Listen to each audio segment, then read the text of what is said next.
ನಾವು ಮನೆ ಬಿಟ್ಟು ಹೋಗ್ಬೇಕಾ? ಹೋಗೋದಕ್ಕೆ ಕಷ್ಟ ಆಗುತ್ತೆ ಅಂದ್ರೆ ಮೊದ್ಲೋಗಿ ಅಜ್ಜಿನ ಕರ್ಕೊಂಬನ್ನಿ. ಅಜ್ಜಿನ ಏಜೆ ಕರೆದ್ರು ಬರಲ್ಲ ಅಂದ್ರು. ಲೀಲಾನ ಈ ಮನೆಗೆ ಕರ್ಕೊಂಬರ್ಬೇಕು ಅನ್ನೋದು ಅಜ್ಜಿ ಇಂಟೆನ್ಷನ್, ಈ ಮನೆಗೆ ಬರಬಾರ್ದು ಅನ್ನೋದಲ್ಲ.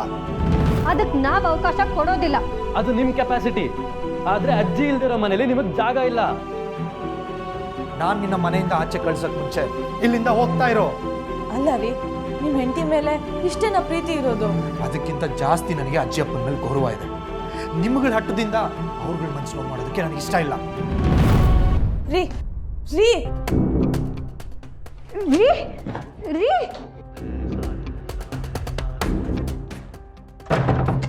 ರೀ ಹಲೋ ಹಲೋ ಹಲೋ ಕಿಶೋರ್, ನನ್ನ ಮಾತು ಸ್ವಲ್ಪ ಕೇಳಿ. ಕಿಶೋರ್,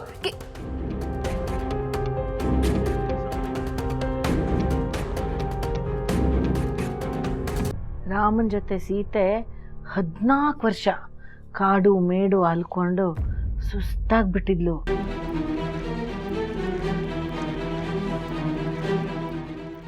ಏಜೆ ಅರಮನೆಯಲ್ಲಿ ರಾಜಯೋಗ ಇರುತ್ತೆ, ಮಹಾರಾಣಿಯಾಗಿ ಬದುಕಬಹುದು ಅನ್ನೋದನ್ನ ಹೇಳೋದು ಬಿಟ್ಟು ಈ ಮುದುಕಿ ಕಷ್ಟ ಕಾಲದಲ್ಲಿ ಭಾಗಿ ಆಗಬೇಕು, ಕಾಡು ಮೇಡು ಸುತ್ತಬೇಕು ಅಂತ ಹೇಳ್ತಿದ್ದಾರೆ. ಇವ್ರು ಯಾಕೋ ಸರ್ವ ಸಂಪತ್ತು ಸುಖ ಸಂತೋಷನೂ ತ್ಯಾಗ ಮಾಡೋಕೆ ನಿಂತಿದ್ದಾರೆ ಅನಿಸ್ತಿದೆ. ಈ ಕರ್ಮಕ್ಕೆ ಯಾಕೆ ನನ್ನ ಮಗಳು ಏಜನ ಮದುವೆ ಆಗಬೇಕಾಗಿತ್ತು? ಅಮ್ಮ. ಓ ಕೌಸಲ್ಯ, ಬನ್ನಿ. ಅಮ್ಮ ಬಂದೆ. ಅದ್ಯಾಕೆ ಅಲ್ಲೇ ನಿಂತ್ಬಿಟ್ಟಿದ್ರಿ? ಅದು ನೀವು ಹೇಳೋದನ್ನ ಕೇಳ್ತಾ ಕೇಳ್ತಾ ಹಾಗೇ ಮೈ ಮರ್ತುಬಿಟ್ಟಿದ್ದೆ. ಅದೇನು ಆದರ್ಶ, ಅದೇನು ವ್ಯಕ್ತಿತ್ವ, ಇದನ್ನೆಲ್ಲ ನಾವು ಜೀವನದಲ್ಲಿ ರೂಢಿಸ್ಕೊಂಡ್ಬಿಟ್ರೆ ಅವತ್ತು ಎಲ್ಲ ಇದ್ದು ಸೀತೆ ಕಾಡಿಗೆ ಹೋದ್ಲು. ಇವತ್ತು ನಾವು ಏನು ಇಲ್ಲದೆ ಹೀಗಿದ್ದೀವಿ. ನಾವಂತೂ ಆ ಯೋಗ ಪಡ್ಕೊಂಡು ಬರಲಿಲ್ಲ. ನಮ್ಮ ಮಕ್ಕಳ ಜೀವನ ಆದರೂ ಚೆನ್ನಾಗಿರಲಿ ಅಂದ್ಕೊಂಡ್ರೆ ನಮ್ಮ ಲೀಲನ ಜೀವನ ಹೀಗಾಗ್ಬಿಟ್ಟಿದೆ ನೋಡಿಮ್ಮ.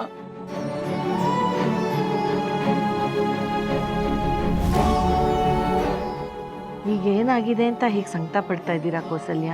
ಇನ್ನೂ ಏನಾಗ್ಬೇಕಮ್ಮ? ಅಕ್ಕಪಕ್ಕದವ್ರ ಮಾತು ಕೇಳಕ್ಕಾಗ್ತಿಲ್ಲ, ಅವ್ರ ಪ್ರಶ್ನೆಗೆ ನಾವು ಉತ್ತರ ಕೊಡಕ್ಕೆ ಆಗ್ತಿಲ್ಲ. ಎಲ್ಲದಕ್ಕಿಂತ ಹೆಚ್ಚಾಗಿ ನಮ್ಮ ಲೀಲಾ ಇಡೀ ಜೀವನನ ಒಂಟಿಯಾಗಿ ಕಳಿತಾಳೇನೋ ಅಂತ ಅನಿಸ್ತಿದೆಮ್ಮ. ಇಲ್ಲ ಇಲ್ಲ, ಹಾಗಾಗೋದಕ್ಕೆ ನಾ ಖಂಡಿತ ಅವಕಾಶ ಕೊಡೋದಿಲ್ಲ. ಅಯ್ಯೋ ಅಮ್ಮ, ನಿಮ್ಮ ಮಗ ಬರೋದಿರಲಿ, ನಿಮ್ಮ ಮನೆ ಕಾರ್ ಡ್ರೈವರು ಬರಲಿಲ್ಲ ನಿಮ್ಮನ್ನು ಕರ್ಕೊಂಡು ಹೋಗೋಕ್ಕೆ. ನಾವು ಮಾಡಿರೋ ಪ್ಲ್ಯಾನು ವರ್ಕೌಟ್ ಆಗುತ್ತೋ ಇಲ್ವೋ ಅಂತ ಭಯ ಆಗ್ತಿದೆ. ನೋಡಿಮ್ಮ, ಉದ್ದೇಶ ಒಳ್ಳೇದಿದ್ರೆ, ತಾಳ್ಮೆ ದೃಢ ನಿರ್ಧಾರ ಇದ್ದರೆ ಎಲ್ಲ ಹಾಗೇ ಆಗುತ್ತೆ. ಅಲ್ಲಮ್ಮ, ಆಗುತ್ತೆ ಅಂತ ನೀವು ಹೀಗೆ ಉಪವಾಸ ಇದ್ದು ನಾಳೆ ಏನಾದರೂ ಹೆಚ್ಚು ಕಮ್ಮಿ ಆದರೆ ನಿಮ್ಮ ಮನೆಯವ್ರಿಗೆ ನಾವು ಏನಂತ ಉತ್ತರ ಕೊಡೋದು ಹೇಳಿ? ಅಮ್ಮ, ಅದಕ್ಕೆ ನಾನು ಏನು ಹೇಳ್ತೀನಿ ಅಂದರೆ, ಈಗಲೇ ನೀವು ನಿಮ್ಮ ಸೊಸೆನ ನಿಮ್ಮ ಮನೆಗೆ ಕರ್ಕೊಂಡು ಹೋಗ್ಬಿಡಿ, ಲೀಲಾ ಇಲ್ಲೇ ಇರ್ತಾಳೆ ಅಂತ ಹೇಳಿ. ಇಲ್ಲ ಅಂದರೆ ಅವ್ರು ಬಂದು ಕರ್ಕೊಂಡು ಹೋಗೋವರೆಗೂ ಇಲ್ಲೇ ಊಟ ತಿಂಡಿ ಎಲ್ಲ ಮಾಡಿಕೊಂಡು ನೆಮ್ಮದಿಯಾಗಿರಿ. ಇಲ್ಲಮ್ಮ, ಈ ಒಂದು ವಿಷಯದಲ್ಲಿ ನನ್ನನ್ನು ಬಲವಂತ ಮಾಡಬೇಡಿ. ನನ್ನ ಮಗನ ಬಿಟ್ಟು ನಾನು ಯಾವತ್ತೂ ಊಟ ಮಾಡಲ್ಲ. ಮೋಡ ಇಲ್ಲದೆ, ಮಳೆ ಸೂಚನೆ ಇಲ್ಲದೆ ನಿಮ್ಮ ಮಗ ಹೇಗೆ ಬರ್ತಾರೆ ಹೇಳಿ? ನೀವು ನನ್ನ ಮಗನ ವಿಷಯದಲ್ಲಿ ಆ ಥರ ಎಲ್ಲ ಯೋಚನೆ ಮಾಡಬೇಡಿ. ಲೀಲಂಗೋಸ್ಕರ ಅಲ್ಲದೆ ಹೋದರೂ ನನಗೋಸ್ಕರ ಬಂದೇ ಬರ್ತಾನೆ, ಬಂದು ನಮ್ಮಿಬ್ಬರನ್ನು ಕರ್ಕೊಂಡು ಹೋಗ್ತಾನೆ. ಒಟ್ಟಿನಲ್ಲಿ ಅವ್ರು ಬರೋವರೆಗೂ ನೀವು ಊಟ ಮಾಡಲ್ಲ. ನಿಮ್ಮನ್ನು ನೋಡಿ ಇವಳನ್ನು ನೋಡಿ ನಾವು, ನನ್ನನ್ನು ನೋಡಿ ನನ್ನ ಮಗಳು, ನನ್ನ ಗಂಡ, ಯಾರೂ ಊಟ ಮಾಡಲ್ಲ. ಇಡೀ ಮನೆ ಉಪವಾಸನೆ. ಲೀಲಾ, ಅಜ್ಜಿ, ನಿಮ್ಮನ್ನ ಈ ಪರಿಸ್ಥಿತಿಯಲ್ಲಿ ನೋಡ್ತಾ ನಾನು ಹೇಗೆ ಊಟ ಮಾಡಲಿ? ಮನೆ ಹಾಳು ಮಾಡೋ ಆ ದೇವ್ ಪ್ಲಾನ್ ಜೊತೆಗೆ ಈ ಮುದುಕಿ ಸಪೋರ್ಟ್ ಇದೆ ಅಂದಮೇಲೆ ಖಂಡಿತ ಲೀಲಾ ಆದಷ್ಟು ಬೇಗ ಆ ಮನೆ ಸೇರ್ತಾಳೆ. ಆ ಮನೆ ಸಂಪತ್ತು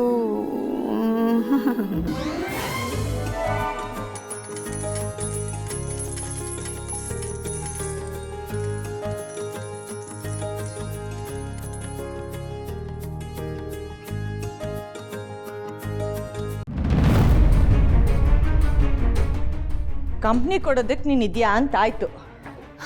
ಈಗ ನಿನಗೆ ಸಮಾಧಾನ ಆಯ್ತಾ ಅಕ್ಕ? ನಾನು ಹೋಮ್ವರ್ಕ್ ಮಾಡಿದೆ ಸ್ಕೂಲ್ಗೆ ಹೋದಾಗ ಪಕ್ಕದಲ್ಲಿ ಯಾರಾದರೂ ಒಬ್ರು ಎದ್ದು ನಿಂತ್ಕೊಂಡಾಗಲೇ ನನಗೆ ಧೈರ್ಯ ಬರ್ತಿತ್ತು. ಈಗ ನಿನಗೆ ಪನಿಷ್ಮೆಂಟ್ ಕೊಡೋದಕ್ಕೆ ಯಾವ ಕ್ಲಾಸ್ ಟೀಚರೂ ಇಲ್ಲ. ತಪ್ಪಿಸ್ಕೊಂಬಿಟ್ಟೆ.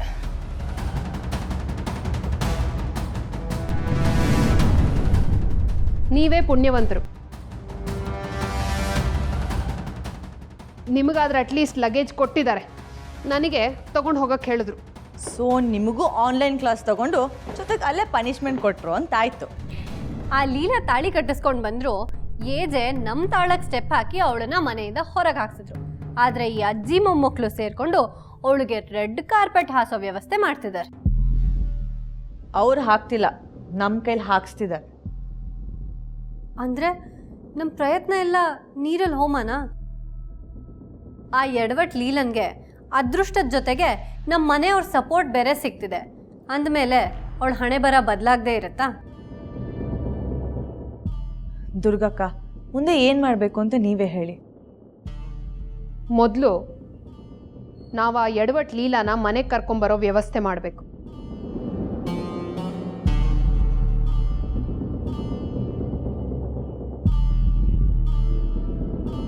ಮತ್ತೆ ನಾವಿಷ್ಟೆಲ್ಲ ಯಾಕೆ ಹೋರಾಟ ಮಾಡಬೇಕಾಗಿತ್ತು? ಅಂದರೆ ನಮ್ಮನ್ನು ಮನೆಯಿಂದ ಹೊರಗೆ ಹಾಕ್ತಾರೆ ಅನ್ನೋ ಭಯಕ್ಕ. ಮತ್ತೆ ಆ ಲೀಲಾ ಮನೆಗೆ ಎಂಟ್ರಿ ಆಗೋ ಟೈಮ್ನಲ್ಲಿ ನಾವು ಹೊರಗೆ ಹೋಗ್ತೀವಿ ಅಂತೆಲ್ಲ ಹೇಳಿದ್ದು. ಮಾತಾಡಿದ್ವಿ ಅಷ್ಟೇ ತಾನೇ, ಹೋದ್ವಾ ಇಲ್ವಲ್ಲ? ಅಲ್ಲ ಅಕ್ಕ, ಮತ್ತೆ ಅವಳನ್ನ ಕಳಿಸೋ ಅವಶ್ಯಕತೆ ಆದರೂ ಏನಿತ್ತು?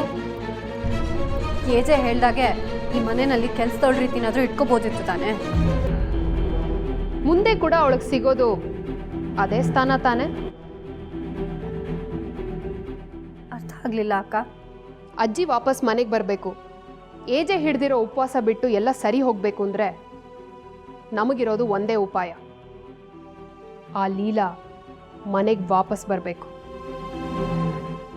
ನಾವು ಸುಮ್ಮನೆ ಇದ್ದರೆ ಸಮಸ್ಯೆ ಇನ್ನೂ ದೊಡ್ಡದಾಗತ್ತೆ.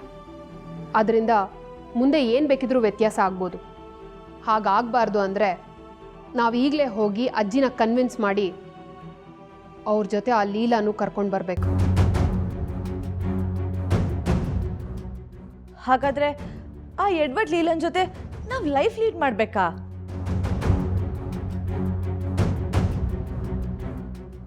ಅವಳನ್ನ ಇಲ್ಲಿಗೆ ಕರ್ಕೊಂಬರೋಣ ಅಂತ ಹೇಳಿದೆ. ಇರೋದ್ರ ಬಗ್ಗೆ ಯಾರು ಮಾತಾಡಿದ್ರು? ನಾವು ಓಡಿಸಿರೋದಕ್ಕೆ ಇಷ್ಟೆಲ್ಲ ಪ್ರಾಬ್ಲಮ್ ಆಗ್ತಿರೋದು. ಒಂದು ವೇಳೆ ಬಂದ ಲೀಲಾ ಅವಳೇ ಓಡ್ ಹೋಗಿದ್ದಿದ್ರೆ